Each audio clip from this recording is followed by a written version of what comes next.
guys. How you doing? Hope you're all well. And if you're not well, I hope you're trying to be well, mentally and physically. Yes, that's the task. Trying to keep ourselves alive. Yeah, I'm putting up a new setup here. You've got some new brilla. The old ones weren't working so lucky anymore because, you're getting older. Things are not what they were. As I said, 40 is a whole new journey, hey? 40 is a whole new journey. Anywho, so yes, just waiting for a few more people to maybe join us. I did say I'd come on at 8:30, but I'm actually decided to come on earlier. Yes, how's it rain in Gauteng in the middle of winter? I know it does. I think it has done this before, but it creates, it brings snow and it brings ice. Look, the snow last week, I was here in Pretoria and not in Joburg, and apparently it was really a winter wonderland. So I'm glad you guys enjoyed. Sure. Otherwise, what can I say? There's winter. Brrr. I know. It's crazy. Like, I think one of the worst ways to die must be freezing. I think that must be horrible. And also, but apparently, I learned this thing the other night that as you are freezing to death, your blood vessels suddenly, I think it's contract or constrict or not contract, the opposite. I don't know, loosen, and all the blood flow goes to your appendages, and you suddenly feel hot, like incredibly hot. And they'll find people who have died, like with half their jackets off and them trying to like strip, and they think, but they froze to death. Why were they taking their clothes off? So yeah, that's what I heard on the YouTubes the other day. So I've also been looking up a lot of shorts. Geez, the shorts, you get addicted to them.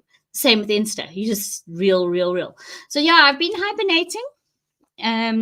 But all's well. Boy's doing grade 12, so that's next level. And guys, what's been happening with you? What you been up to? Have you also been hibernating? And how do you hibernate? Do you decide you only go out once a week? You only go out on weekends? You go out during the day? You stay home at night? Because I know I'm a summer. I've decided I love winter, but I enjoy the summer. I enjoy the beautiful sun in South Africa. I think that's the nicest thing about winter, sitting in that winter sun. It's like not too hot. And as it warms you, like you feel it through your skin and through your muscles, into your bones, into the marrow. It just warms you up. It's absolutely lovely. So and that's sort of how I feel about winter and that. But I suppose this rain brings a lot of blessings, In winter, you sort of I'll come back to blessings. But in winter, some people have a trick knee, some people have a trick shoulder, some people have a trick back, and sort of hurts them, or they know when it's going to get cold, it starts acting up, or you can just feel the cold in the mornings. You feel it in the knee, or the hip, or the back, or the neck, or the wrist, or the something. So as we're getting older, I tell you, but surely most of these trick things are due to accidents and things that have happened to us. And it's crazy how, like, I broke my femur, came off a motorbike, was doing pillion, absolutely loved a motorbike, still do. And the crazy thing is that you go through these hectic accidents and they impact you in so much, and then we sort of complain, oh, we got a bang knee, or we got a bang leg, or our arm doesn't work this way, or we're trying to sort of cope and make excuses. But actually the blessing is to see, like the rain, is that we're alive. Yes, we might be a bit fucked up and we might have a sore this or a Anna this or half of that, but the blessing, and I think that's what I learned from Marco, was that we get one life. And instead of us focusing on the little itty, the fact that we're alive and can celebrate. And I think people who are given warning, as harsh as it is, that they are going to end the journey sooner than expected, I think is a blessing, because you get to say goodbye. So often people have regrets of not being able to say goodbye, of not being able to, they'd had a fight, or they'd said something stupid, or they'd seen the person 2 weeks prior and they didn't really pay much attention to them, and they didn't get to say goodbye. And it's it's shocking sometimes how so unexpected and so sad and so tragic. But the truth is that we have to celebrate each moment. And I have to learn. Listen, someone told me today that the whole mental health issue thing is something that we cause ourselves. With this friend of mine who's been to hell and back. She's been on a journey for many years.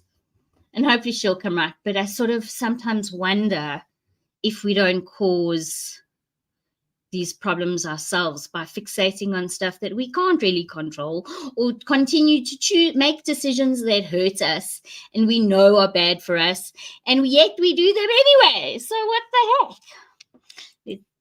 Say hello. Hello. Yes. So this is,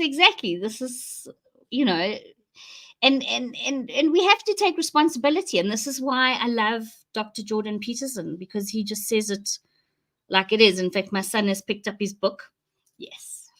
Tick. Ding dong, motherfucker. Ding dong. Tick, tick. Yes. And that's very cool. And it's about learning and growing. And I think being in a stagnant place, like I learned a druid sign the other day, and the druid sign for stagnation is just a line. Alone. Stagnation. Being stuck. Being in a place where you really, really don't want to be, You've got to create little appendages. Like, yeah, these are some of the druid signs I'm looking at and studying. And I can do readings as well. Maybe we'll do that one day for fun. We'll do a reading. But yes, the only one that's really, really okay, there's also disruption. But a lot of them are positive. The one for stagnation and being stuck is a terrible thing, and being codependent.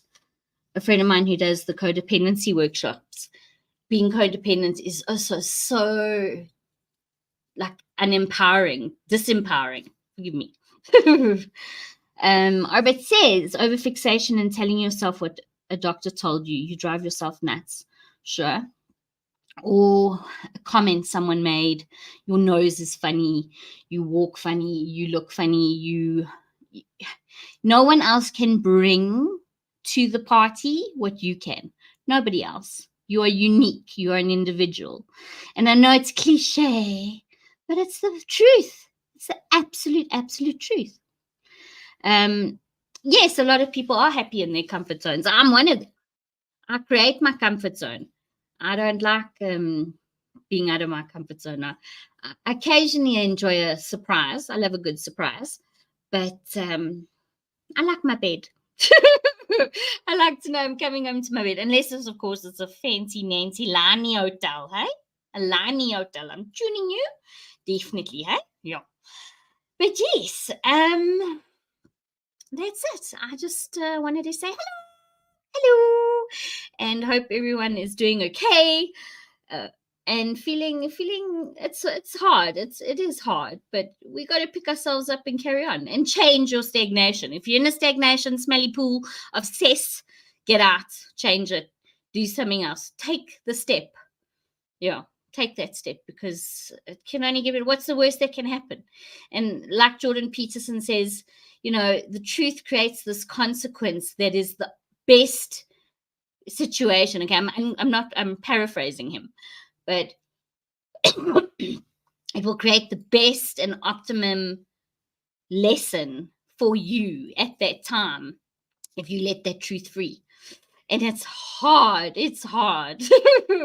But we have to have courage, and we have to get into it. So yes. Thank you to all the lovely people that tuned in. I hope you have a fantastic weekend. Stay warm. It's freezing. And if you can help someone with a hot plate of soup or a blankie or something, or adopt a pet, awesome. Oh, speaking of adopting pets, we adopted another Babala. We did. But I don't see her. I think she's in bed. And the Russell Key, the Squawky is still around. Yes. Squawky is still around. So yes. Okay. But good night, everybody. Cheers. TTFN. Have a good one.